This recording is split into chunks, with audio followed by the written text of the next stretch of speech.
Morning everyone, this is Dr. Kamal Ud Din Khan with another exciting episode of a very common procedure of cosmetic surgery, that is hair transplant.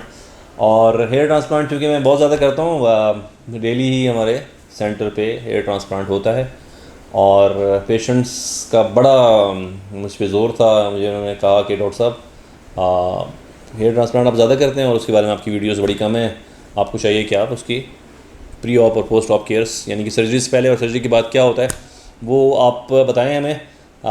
तो हमें usually बाकी लोगों के channels पे या Indian channels पे, Turkish channels पे जाना पड़ता है, तो हम अपनी ज़ुबान में आपको इजीली बता देते हैं कि आपको हेयर ट्रांसप्लांट से पहले क्या होता है और हेयर ट्रांसप्लांट के दौरान क्या होता है और बाद में क्या होता है और आपको कैसे केयर करनी होती है। हेयर ट्रांसप्लांट कॉस्मेटिक सर्जरी का वो प्रोसीजर है जिसमें आपको हम सुलाते नहीं हैं, आप लोकल एनेस्थीसिया में होता है, आप जागते रहते हैं। किसी भी सर्जरी की प्री रिक्विजिट ये होती है कि आपको चंद एक बेसिक टेस्ट होते हैं जो आपने ज़रूर कराने होते हैं। Hepatitis B, hepatitis C, HIV, CBC ये आप टेस्ट कराते हैं। समटाइम्स अगर हमें किसी पे वो हो तो हम शक हो या हम पूछें उससे हिस्ट्री में इस तरह आए कि उनकी ब्लीडिंग रुकती नहीं, तो हम उनके कुछ और टेस्ट भी कराते हैं जिसमें हमें पता चलता है कि ये ड्यूरिंग सर्जरी हमें कोई प्रॉब्लम तो नहीं होगी या पेशेंट की ब्लीडिंग रुकेगी तो नहीं। मतलब ऐसा ना हो कि हम उसको कोई कट लगाएं और वहाँ से ब्लीडिंग जो है ख़त्म ही ना हो, तो उसके टेस्ट होते हैं। और अदरवाइज़ पेशेंट को हम ये बताते हैं कि भाई आपने सिगरेट, कॉफ़ी, चाय, कोल्ड ड्रिंक्स जिसमें कैफ़ीन या निकोटीन हो वो चीज़ें अवॉइड करनी होती हैं। सर्जरी से अगर आप 2 वीक्स पहले छोड़ दें और 2 वीक्स आफ्टर भी अब आप ना इस्तेमाल करें तो दैट्स वेरी गुड। अदरवाइज़ आप 2 डेज़ पहले उसको क्विट कर दें और 2 हफ्ते तक आगे सिगरेट या जो भी आप नशा करते हैं जिसमें ड्रिंक भी शामिल है, जिसमें आपने जितनी भी कॉम्प्लिकेशंस मैंने अपनी लाइफ में देखी हैं वो उन्हीं पेशेंट्स को हुई हैं जो चेन स्मोकर्स थे या कोई ड्रिंक वगैरह करते थे।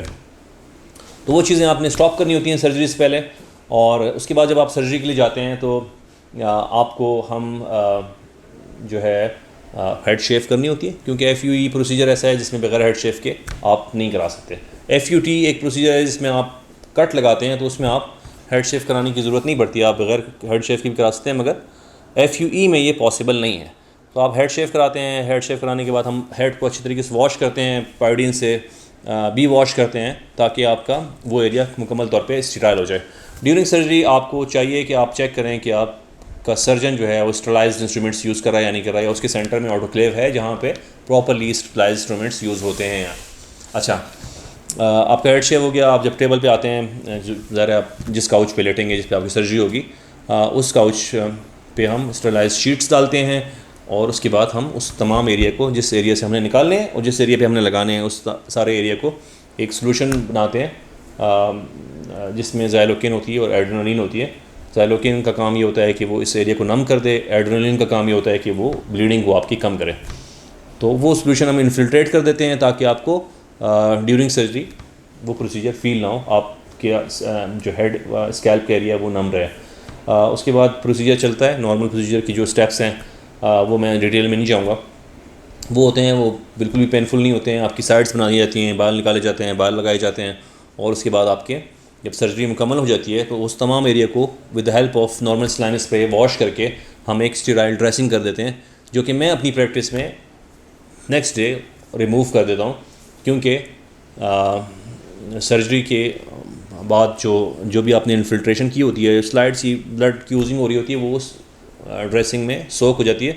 और पहले दिन वो ड्रेसिंग में इस वजह से उतारता हूँ कि पेशेंट को डिस्कम्फर्ट ना हो, क्योंकि ज़ाहिर है आपके सर के पीछे एक ड्रेसिंग पड़ी हुई है जिसमें सारा का सारा फ्लूइड एब्जॉर्ब हुआ हुआ है और वो आपको बड़ी डिस्कम्फर्ट सी फील होती है कि सर के पीछे एक गीली सी पट्टी पड़ी हुई है, तो वो हम रिप्लेस कर देते हैं with fresh dressing.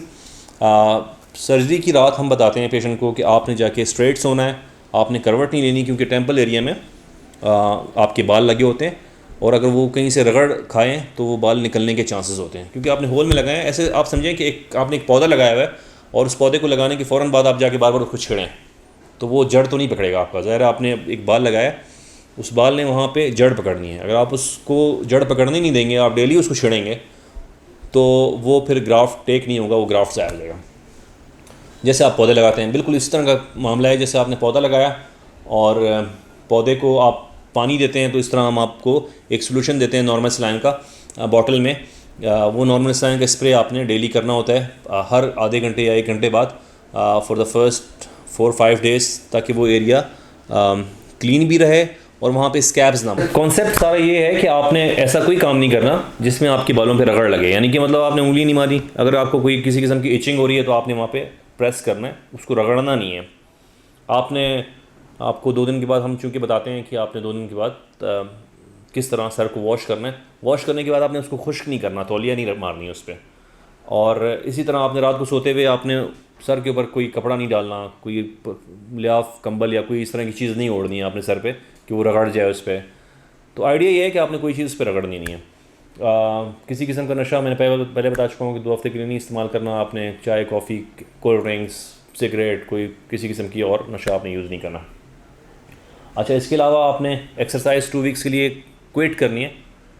Strenuous exercise, अगर आप रनिंग करते हैं या आप वेट लिफ्टिंग करते हैं, वो आपने छोड़नी है 2 हफ्ते के लिए, वो आप नहीं कर सकते। 2 हफ्ते बाद आप नॉर्मली वॉक या एक्सरसाइज या रनिंग जो भी करना चाहते हैं वो आप रिज्यूम कर सकते हैं। और बाहर निकलते हुए आपने एहतियात करनी है कि सर पे हम जो भी आपको कैप देते हैं वो आपने कैप पहन के निकलना है, और एक्सट्रीम टेम्परेचर्स को अवॉइड करना है। बहुत ज़्यादा सर्दी, बहुत ज़्यादा गर्मी आपने अवॉइड करनी है। आपने कोशिश करनी है कि आप रूम टेम्परेचर पे, या टेम्परेचर अगर कम हो तो वो बेहतर है आप कमरे में एसी लगाओ जिसका टेम्परेचर अराउंड 20-22 इस पे रहे, 23 पे रहे।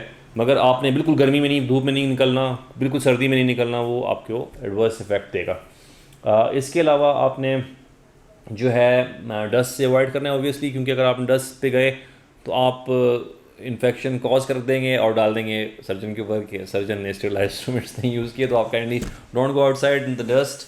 आप कोशिश करें कि आपका वो एरिया क्लीन रहे। 2 दिन बाद हम बताते हैं कि आप 2 दिन के बाद सर को किस तरह वॉश करना है। वॉश करने का तरीका ये होता है कि आप कोई भी टब ले लें या बाल्टी ले लें, उसके अंदर आप जॉनसन बेबी शैम्पू डाल के और पानी डाल के उसमें झाग बना लें और वो झाग को सर पे स्पिल करें।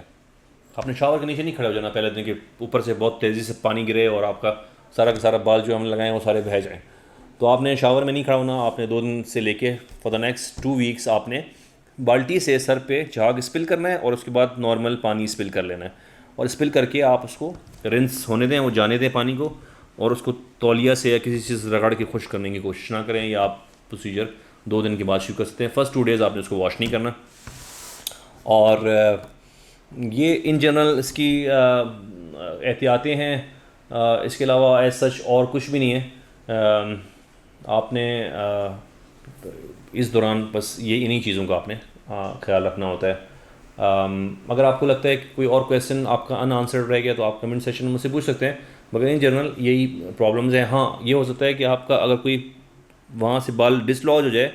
समटाइम्स ऐसा होता है कि बाल आपका लगा होता है, वो वहाँ से निकलता है तो वहाँ से ब्लीडिंग शुरू होती है। तो आप ब्लीडिंग को स्टॉप करने के लिए आप गॉज ले लें और गॉज लेके उस जगह पर रख लें थोड़ी देर के लिए, और रखने के बाद थोड़ी देर में वो ब्लीडिंग स्टॉप हो जाएगी। और आप उसके बाद जो नॉर्मल सन का स्प्रे आपको दिया होता है वो आप उसको स्प्रे करें, जो भी ब्लीडिंग थोड़ी सी ट्रिकल हुई होती है। यूजुअली ये नहीं होता, कम होता है, अगर हो तो ये कर सकते हैं आप।